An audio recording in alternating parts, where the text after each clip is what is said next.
Bonjour, cette vidéo pour vous permettre de vous approprier un vocabulaire spécifique à l'enseignement de la géométrie en primaire.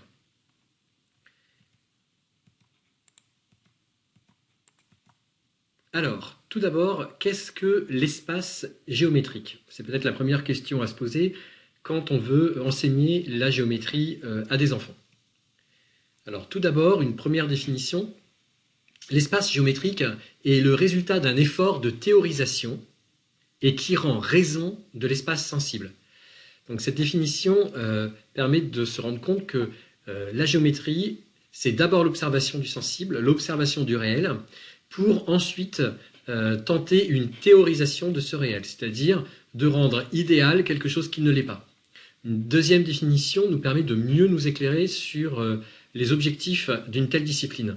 La géométrie, en effet, part du monde sensible, comme on vient de le signaler, pour le constituer en monde géométrique, ce qui signifie que le monde en soi, le monde sensible, n'est pas un monde géométrique, mais qu'on va faire en sorte, en tout cas, de le comprendre comme étant un monde géométrique, c'est-à-dire celui des points, des droites, des cercles, des sphères, des courbes, des surfaces et des volumes. Alors pourquoi on peut affirmer que le monde sensible n'est pas un monde géométrique? Eh bien parce que dans la nature, par exemple, le cube n'existe pas. À aucun moment vous allez trouver un cube dans la nature, ni même un cercle d'ailleurs, ni une droite.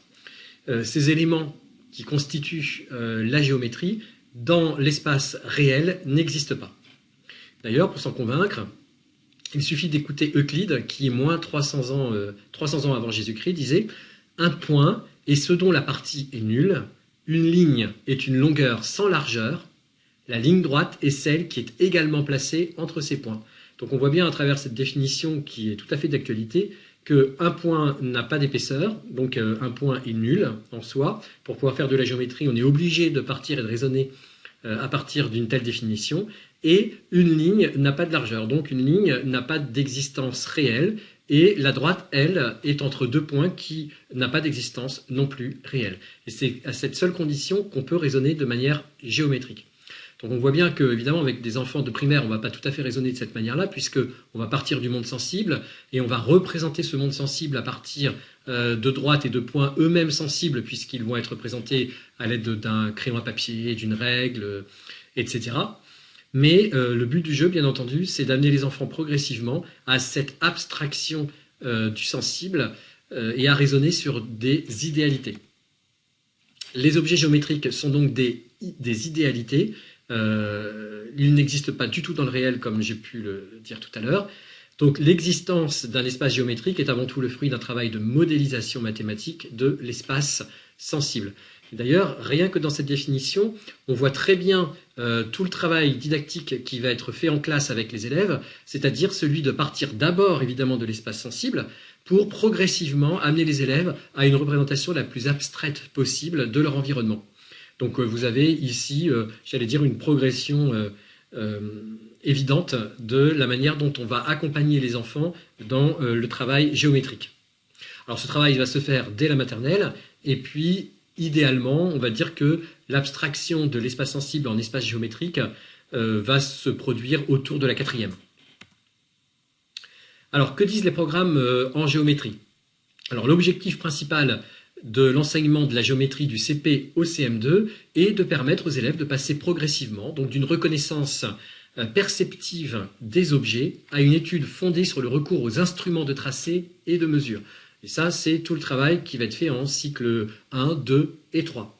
Et puis ensuite, bien sûr, les objectifs principaux de l'enseignement de la géométrie vont changer à partir du cycle 4, puisque on ne va pas demander aux élèves d'avoir recours aux instruments de tracé et de mesure, mais d'avoir recours à un raisonnement mathématique et uniquement simplement au raisonnement et à la démonstration. Donc plus besoin d'instruments et de tracés de mesure, mais pour arriver à cette qualité d'abstraction, on va amener les enfants d'abord à raisonner le sensible pour arriver ensuite à avoir recours à des instruments de tracé et de mesure et en dernier lieu se représenter de manière abstraite leur environnement. Alors pourquoi enseigner la géométrie? Eh bien tout simplement la géométrie et les connaissances qu'elle développe aident les personnes à contrôler convenablement ces relations à l'espace sensible, tout simplement. Alors un petit point sur ce que disent les programmes concernant l'étude de la géométrie. Alors d'abord en cycle 2, et là je me base donc sur les programmes de 2016. Alors tout d'abord en cycle 2, donc CP, CE1, CE2, il est primordial que les enfants s'approprient d'abord un vocabulaire spécifique qui va commencer en cycle 1, bien entendu avec devant, derrière, en dessous, lors par exemple de la motricité. Alors ici, l'idée c'est que les enfants en fin de cycle 2 maîtrisent parfaitement ce qu'est la gauche, la droite, au-dessus, en dessous, sur, sous, devant, derrière, près, loin, premier plan, le nord, le sud, l'est, l'ouest. Bref, qu'ils s'approprient ce qu'on va appeler plus tard, vous verrez, les propriétés topologiques de l'espace. Les élèves en cycle 2 devront aussi produire des représentations des espaces familiers. Donc l'idée, c'est que les élèves puissent représenter par exemple des plans. Alors les plans de la classe, les plans de l'école, bref, des plans d'endroits qui sont familiers, comme la cantine aussi, ou d'autres espaces proches. Les élèves aussi devront savoir s'orienter en utilisant des repères. Donc ici, l'éducation physique et sportive sera idéale pour développer ce genre de compétences. Alors l'idée, c'est de se repérer par exemple sur un plan quadrillé, pouvoir faire une chasse au trésor, savoir se situer à gauche, à droite, au-dessus, en dessous, nord, sud, etc. Les élèves devront aussi pouvoir reproduire des solides, mais reproduire des solides à l'aide de matériaux concrets. Fabriquer un cube à partir d'un patron, et uniquement un cube à partir d'un patron, c'est-à-dire qu'on ne demande pas aux élèves de cycle 2 de pouvoir reproduire un pavé, une pyramide ou tout autre solide, et de maîtriser un vocabulaire spécifique tel que pour la 3D, la boule, le cylindre, le cône, le cube, le pavé droit et la pyramide. Et uniquement ces volumes-là. Les élèves aussi, en fin de cycle 2, devront utiliser un vocabulaire spécifique tel que les arêtes, les faces et les sommets pour décrire des polyèdres. On verra plus tard que ces mots arêtes, faces et sommets sont en soi des obstacles épistémologiques du fait de la polysémie de ces mots. Les faces d'un cube sont carrées, c'est ce que les élèves doivent savoir en fin de cycle 2. Les faces d'un pavé sont rectangulaires et quelquefois carrées. En cycle 2, toujours, les élèves devront savoir décrire, reproduire des figures ou assemblages sur papier quadrillé ou uni. Sachant que savoir reproduire des figures ou assemblages sur papier quadrillé sera un niveau de performance qui sera déjà pas mal, et sachant que reproduire des figures sur papier uni sera le niveau de performance de cycle 3. Mais on peut commencer à amener des enfants, par exemple, de CE2 à reproduire des figures simples sur papier uni et des figures complexes sur papier quadrillé, pourquoi pas. On demandera aussi aux élèves d'utiliser la règle, le compas. Et en 2016, il y a eu un tout petit changement par rapport au programme antérieur. On demandera aux enfants de CE1 d'utiliser de manière libre le compas. Donc vraiment qu'ils aient l'outil et qu'à certains moments, on leur demande de libérer leur imagination avec ce compas, faire des rosaces ou toute autre figure à partir de peintres par exemple. Et là, les arts visuels seront tout à fait appropriés pour utiliser et manipuler cet outil. Donc utiliser la règle, le compas et l'équerre. Le cercle doit être connu en connaissant le milieu du cercle et un point ou son milieu et son rayon. Donc en cycle 2, il est hors de question de parler de diamètre et on comprend aisément pourquoi. Si on demande dans un problème par exemple de tracer un cercle de diamètre 4 cm, il y a de fortes chances que les élèves prennent le compas et fassent un écartement de 4 cm et auquel cas ils auront un rayon de 4 cm et pas un diamètre. Donc c'est une difficulté supplémentaire qu'on réservera au cycle 3. On va travailler aussi sur les propriétés des angles, en particulier évidemment travailler sur l'angle droit, et puis ce qui est plus grand que l'angle droit est plus petit que l'angle droit pour travailler sur les angles obtus et aigus. On va travailler aussi sur les milieux de segments, les égalités de longueur. Donc ici, ces termes-là seront utilisés surtout lors de la reproduction de figures, par exemple, avec un programme de construction. Les enfants devront aussi reconnaître un axe de symétrie, donc trouver l'axe de symétrie. Ici, il est souhaitable, par exemple, de partir du milieu sensible, précisément, et puis d'observer autour de soi ce qui est construit de manière symétrique, les prendre en photo, par exemple, ça peut être une fenêtre, ça peut être un escalier, ou quelque chose qui est dans son milieu proche, pour trouver les axes de symétrie. On demandera de trouver les axes de symétrie sur des figures qui n'ont pas de sens en soi, ou des figures créées, inventées, peut-être en cycle 3. Et enfin, on demandera aussi aux enfants de savoir compléter une figure. Donc là, il s'agit par exemple de suites géométriques qu'il faut continuer, par exemple. Alors, ce qu'il n'y a pas en cycle 2, et il est important de le signaler parce que quelquefois, il y a ces erreurs qui sont commises, surtout parce qu'on s'appuie sur des manuels qui sont quelquefois obsolètes. On ne travaille pas sur le périmètre, pas sur les aires, on ne travaille pas non plus sur le trapèze, les losanges, les triangles isocèles ou équilatéraux, et on ne travaille pas sur les prismes. Voilà. Alors en cycle 3, le travail va se poursuivre, ce sont les mêmes compétences mais avec des niveaux de performance qui sont plus élevés.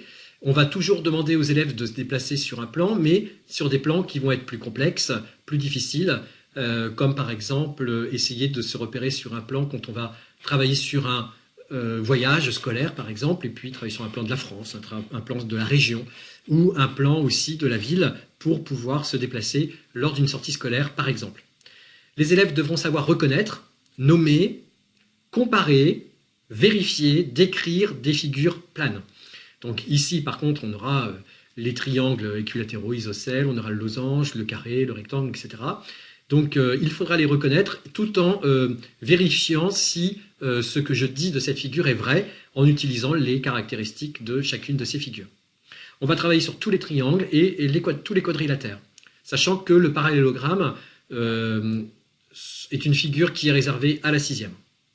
On va travailler sur tous les solides usuels, plus le prisme droit et la pyramide régulière. Alors tous les solides usuels, c'est ceux dont j'ai parlé pour le cycle 2. On va demander aux élèves de savoir faire de la reproduction, de la construction aussi, c'est-à-dire construction par exemple de patrons, et puis de la reproduction, savoir reproduire une figure géométrique, et puis ça peut être, je sais pas, des logos par exemple publicitaires, savoir les reproduire rien qu'en les observant. Ça peut être faire des programmes de construction pour que d'autres puissent les reproduire à leur tour.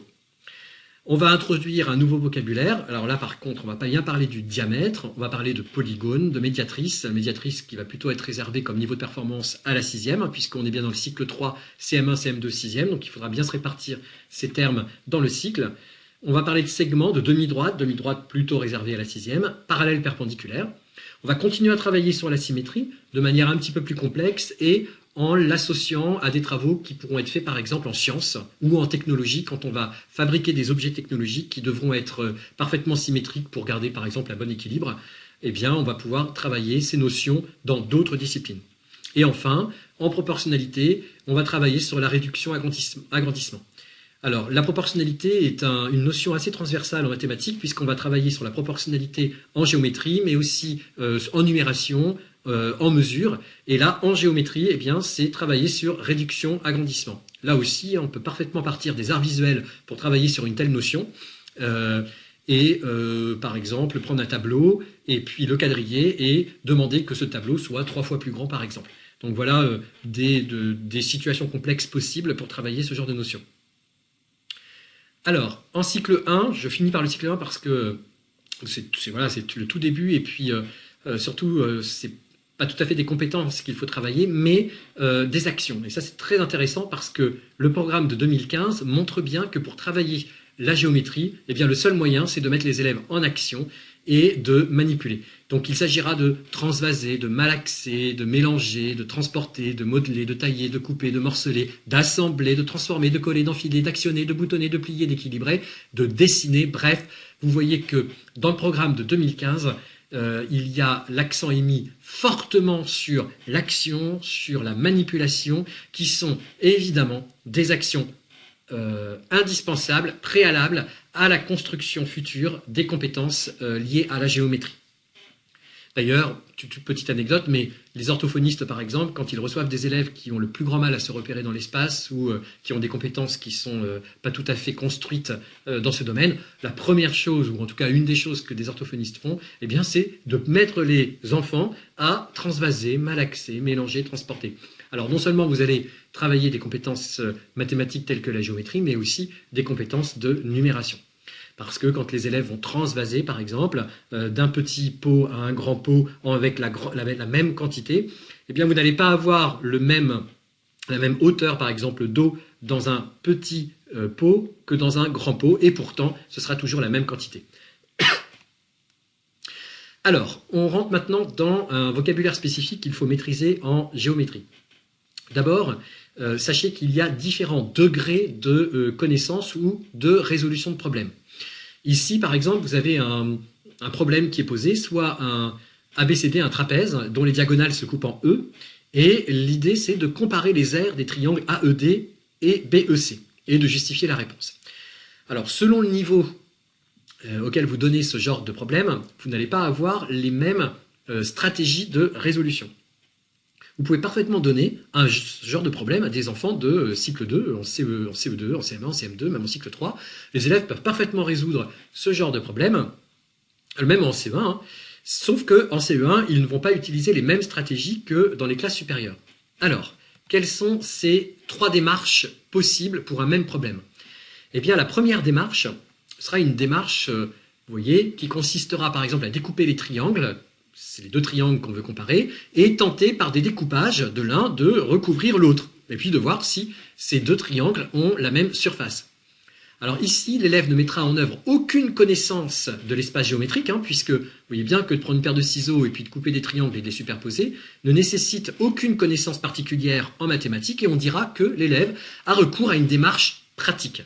Les techniques utilisées ne mobilisent que les sens et la motricité. Le contrôle, lui, il est perceptif. Je perçois effectivement que, par superposition, je peux dire que ces 2 triangles sont à peu près égaux. Et d'ailleurs, si on fait l'expérience concrète, on verra qu'on pourra toujours que dire à peu près égaux. Alors, avoir une démarche pratique n'est pas une démarche qui est seulement réservée aux mathématiques, ou en tout cas même à la géométrie. Ça peut être aussi utilisé en numération, par exemple, hein, quand un enfant fait de l'appariement et qu'on lui demande s'il y a la même quantité d'objets d'un côté que de l'autre, ou s'il y a suffisamment de gâteaux pour pouvoir les distribuer aux élèves de la classe. Des élèves peuvent avoir une démarche pratique sans avoir aucune connaissance mathématique et associer chaque gâteau à chaque personne et conclure, il y a assez de gâteaux, il y a le même nombre de gâteaux que d'élèves dans la classe. Donc là, on est bien dans une démarche aussi pratique. Alors, une deuxième démarche, on dira que c'est une démarche de modélisation. Alors, une démarche de modélisation, l'élève va, il va travailler sur l'espace sensible, puisque vous voyez que le trapèze ici est bien représenté, il y a bien une représentation, et il va agir sur la représentation du trapèze pour trouver une réponse. Et que va-t-il faire? Eh bien, comme dans l'exemple qui est ici, il va par exemple faire une hauteur, et grâce à la hauteur, trouver l'aire du triangle AED.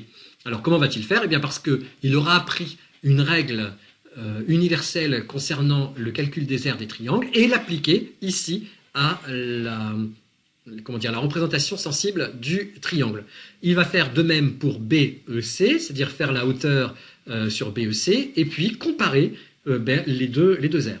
Donc, comment va-t-il faire pour ça? Eh bien, il va être obligé de prendre une règle, de mesurer DE, c'est-à-dire la base, et puis ensuite de calculer aussi la hauteur la longueur de la hauteur avec sa règle, mais il trouvera sensiblement 2 résultats sensiblement identiques.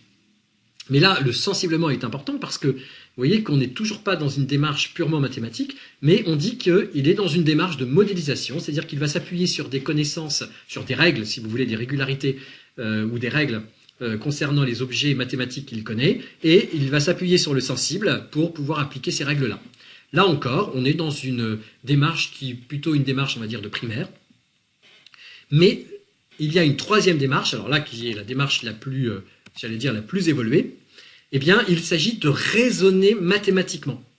Alors, raisonner mathématiquement, c'est-à-dire que vous n'avez pas forcément ou nécessairement besoin d'avoir la représentation du trapèze qu'on a vu tout à l'heure. Vous n'avez pas besoin de l'avoir sous les yeux, mais vous aurez un raisonnement ou une démarche mathématique qui sera toujours vrai et vous pourrez conclure de manière absolument certaine que les 2 triangles qu'il fallait comparer sont absolument égaux. Alors, dans ces cas-là, on dit que l'élève a recours à une démarche géométrique. Voilà, une démarche mathématique. Mais là, comme on est en géométrie, on dit une démarche géométrique. Alors, comment ça marche? Eh bien, ici, par exemple, on va dire que le triangle DAE, en fait, est égal au triangle DAC moins le triangle DEC. Et le triangle BEC, lui, il est égal au triangle DBC moins le triangle DEC. Alors comme dans les deux termes, vous avez DEC, et puis il suffit simplement d'enlever DEC dans les deux termes, et vous saurez que dans ces cas-là, DAE et BEC sont égaux. On a dit une démarche pratique, une démarche de modélisation et une démarche géométrique ou mathématique. Alors, il y a 3 types de géométrie qui sont souvent liés aux 3 types de démarches. Il y a la géométrie qui est perceptive, alors ce qui est plutôt lié, vous avez vu, à la démarche pratique, c'est-à-dire que je perçois, je vois, j'utilise mes sens pour pouvoir conclure.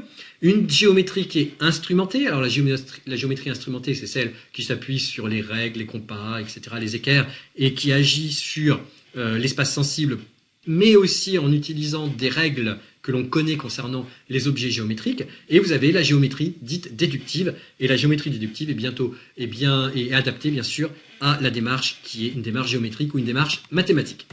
Alors ça je passe. Ensuite, vous avez 3 espaces sur lesquels vous allez pouvoir raisonner, où les élèves vont pouvoir raisonner dans 3 espaces différents. Alors vous allez voir que ça a des incidences complètement différentes et des obstacles différents selon les espaces dans lesquels on travaille. Alors vous avez le micro-espace, le méso-espace et le macro-espace. Alors le micro-espace, lui, est un espace qui est juste devant vous. Voilà, il peut se définir comme un espace proche d'une personne dont les objets sont accessibles à la manipulation. C'est un espace aussi, les questions sont faciles à résoudre, le contrôle se fait par la perception et le repérage se fait toujours par rapport à soi-même. Alors dans le micro-espace, vous êtes fixe et les objets sur lesquels vous travaillez, eux, vous les manipulez et sont en mouvement. C'est possible en tout cas de les mettre en mouvement. Dans cet espace, il est intéressant de constater que la gauche pour la personne sera toujours à gauche, la droite pour la personne sera toujours à droite. Voilà. Ce qui n'est pas vrai dans le méso-espace, comme on va le voir tout de suite. Le méso-espace, lui, c'est l'espace dans lequel vous allez travailler, qui n'est pas tout d'un seul coup d'œil, en tout cas perceptible par la personne qui travaille. Pour se représenter le méso-espace, vous êtes obligé de tourner sur vous-même et de vous représenter mentalement une partie de cet espace, puisque la partie de cet espace que vous ne pouvez pas vous représenter est dos à vous. Alors, dans ces conditions, vous obligez l'enfant, en définitive, à reconstituer une partie de l'espace de manière mentale, ce qui amène progressivement, bien sûr, à abstraire l'espace de manière mentale. Alors ici, ce qui est très problématique pour les élèves, c'est que puisque le méso-espace lui est fixe et que ce sont les observateurs qui sont en mouvement, eh bien, quand vous demandez à un élève où est la gauche, eh bien, s'il est fixe, il va dire que la gauche est par là, puis que la droite est par là. Sauf que si il tourne sur lui-même, eh bien, la gauche n'est plus la gauche et la droite n'est plus la droite. Donc, vous voyez qu'il y a comme ça des difficultés qui vont s'instaurer quand on va travailler dans le méso-espace. Alors, souvent dans le méso-espace, on va travailler justement sur le vocabulaire dont on parlait tout à l'heure, c'est-à-dire un vocabulaire spécifique lié à la topologie comme en dessous, au-dessus, à droite, en arrière, en avant, etc. Donc, le méso-espace est l'espace des déplacements des personnes dans un domaine contrôlé par la vue. Les objets fixes mesurant entre 0,5 et 20 fois la taille de la personne. Il n'y a pas une vision simultanée de l'ensemble de la pièce, comme la salle de jeu, la maison, la classe ou l'école.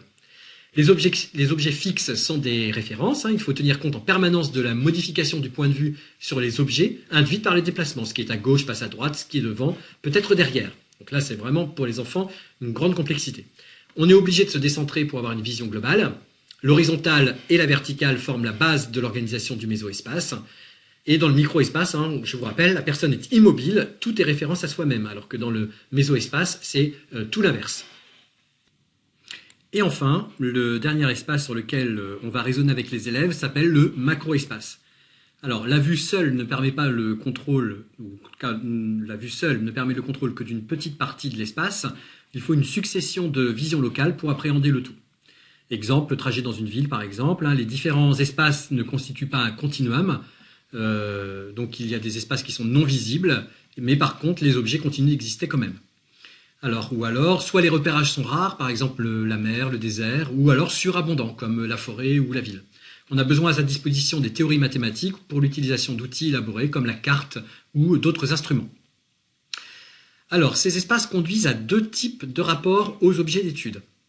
Alors, le premier rapport, et le rapport dont on a parlé déjà, est un rapport effectif.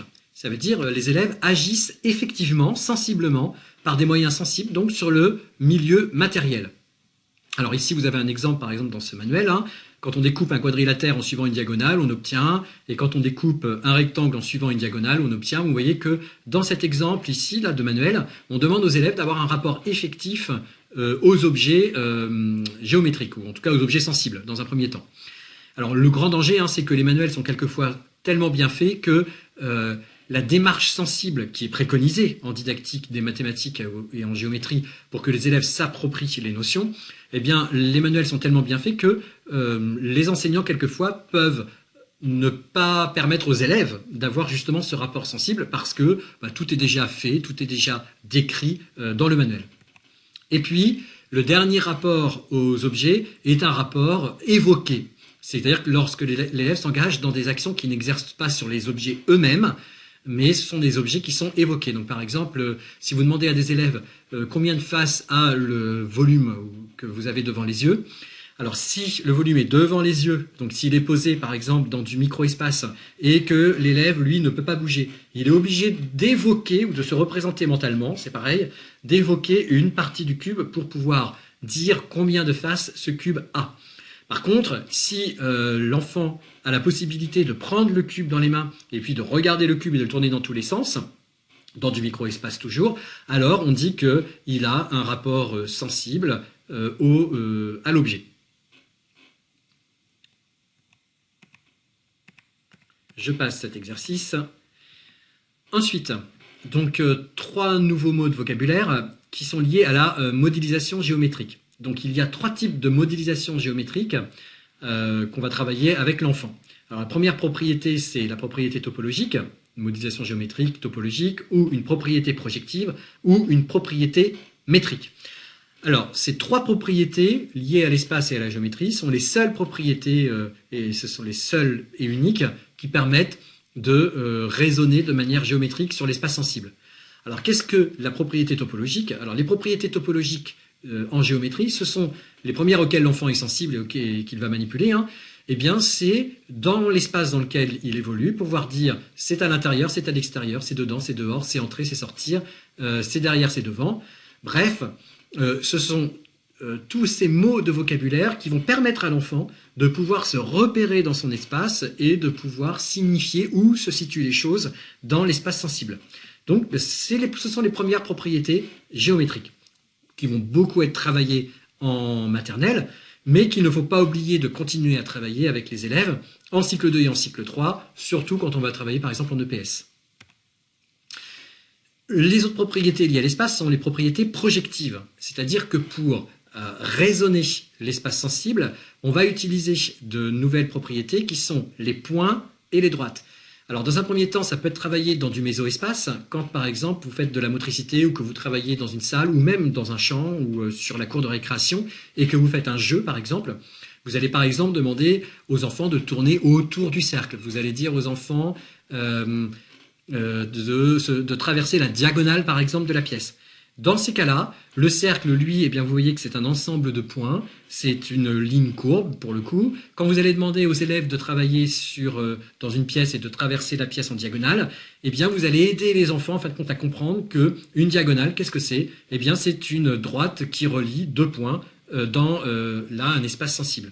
Puis ensuite, les propriétés projectives vont être transposées sur des objets mathématiques qui vont être dessinés sur une feuille par exemple, puis ensuite sur des objets mathématiques qui vont être abstraits. Enfin, les dernières propriétés, ce sont les propriétés métriques, c'est-à-dire que pour décrire l'espace sensible en raisonnement géométrique, on va utiliser des termes tels que mètre, centimètre, millimètre. On va mesurer son espace, mais ça peut être aussi des angles. Mesurer des angles, c'est aussi les propriétés métriques de l'espace sensible. Donc 3 propriétés pour désigner l'espace dans lequel nous évoluons. Les propriétés topologiques qui permettent de situer les objets derrière, devant, etc. Les propriétés métriques qui permettent de décrire une figure à l'aide de points, de droites, de lignes. Voilà. Et puis ensuite les propriétés métriques qui permettent de décrire son espace de manière numérale, j'allais dire. Alors ici, vous avez un petit jeu du portrait. vous regarderez par vous-même. L'idée, c'est de réinvestir précisément ce qu'on vient d'apprendre concernant le vocabulaire géométrique à travers différents extraits de manuels. Voilà, je passe ces deux problèmes. Enfin, il y a 3 termes encore de vocabulaire qu'il faut s'approprier. Ce sont les termes liés aux solides. Alors, quand on travaille sur des solides avec les élèves, on va travailler sur 3 types de solides. Alors, les premiers solides sur lesquels on va travailler, eh bien, ce sont ceux-là. Ce sont les solides dits de la vie sociale, si vous voulez, c'est-à-dire ceux qu'on utilise au quotidien et qu'on va appeler les solides sociaux. Donc, c'est ceux qu'on trouve dans la vie quotidienne. Et puis, on va raisonner avec les élèves d'abord sur ces objets-là, puisque, comme on l'a dit au tout début, souvenez-vous sur la définition en géométrie, eh bien, on va d'abord partir de l'espace sensible pour ensuite aller vers un espace de plus en plus abstrait. Eh bien, quand on va travailler sur les solides, on va faire de même. On va travailler d'abord sur des solides sociaux, pour ensuite travailler sur des solides maquettes. Alors, les solides maquettes, ce sont les solides que vous avez ici. Ce sont des solides qui sont à peu près dépouillés de tout, de couleurs, de signes, d'écriture, pour n'avoir que des objets qui sont presque des objets mathématiques, en tout cas qui sont là pour les représenter. Mais ce ne sont pas des objets, des solides mathématiques, puisque les solides mathématiques, on l'a vu, ce sont des idéalités qui, une fois qu'ils sont de toute façon représentés de manière concrète, ne sont plus de toute façon des objets mathématiques. Pour que ce soit vraiment des objets mathématiques, il ne faut en aucun cas qu'ils soient représentés. Donc, dans un premier temps, on va travailler sur les solides sociaux, pour ensuite travailler sur des solides dites maquettes, et enfin, raisonner sur des solides mathématiques. Ce sont des objets théoriques, hein. Ils sont définis par des propriétés géométriques, et parmi eux, il y a les polyèdres. Alors, ensuite, simplement, rapidement, et vous pouvez vous arrêter ici si vous pensez que la suite vous la maîtrisez, il s'agit simplement d'essayer de donner une définition aux mots que vous allez utiliser régulièrement en classe, qui sont les polygones, les polyèdres, qu'est-ce que c'est qu'une pyramide, etc. Alors, rapidement, hein, parmi ces solides, lesquels sont des polyèdres? Donc, on voit ici qu'il y a certaines figures qui n'en sont pas, comme le cône ici ou la boule. Alors, pourquoi? Eh bien, parce qu'un polyèdre, enfin des polyèdres, ce sont des solides limités par des surfaces planes. Donc, chaque face est alors un polygone. Donc on voit bien que sur la boule et sur le cône, il y a des faces qui ne sont pas des polygones, donc même toutes les faces ne sont pas des polygones, donc ce ne sont pas des polyèdres. Les côtés de ces polygones sont appelés les arêtes du polyèdre. Alors très important parce que ce n'est pas si facile que ça, quand vous êtes face à des élèves qui vous demandent c'est quoi une arête, que de donner une définition qui soit à peu près potable. Donc les côtés de ces polygones sont appelés les arêtes du polyèdre, et une arête est commune à 2 faces. Les sommets de ces polygones constituent les sommets du polyèdre. Le polyèdre est dit régulier si toutes ses faces sont des polygones réguliers de même type. Alors, en fait, il n'y en a que 5 hein, des polygones réguliers, le tétraèdre, le cube, l'octaèdre, le dodécaèdre et l'icosaèdre. Alors ici, voilà, le tétraèdre, vous le voyez, hein, c'est une pyramide, le cube, l'octaèdre, le dodécaèdre, 12 faces, et l'icosaèdre. Pour ça, on ne va pas travailler ça avec les élèves, c'est simplement pour votre information.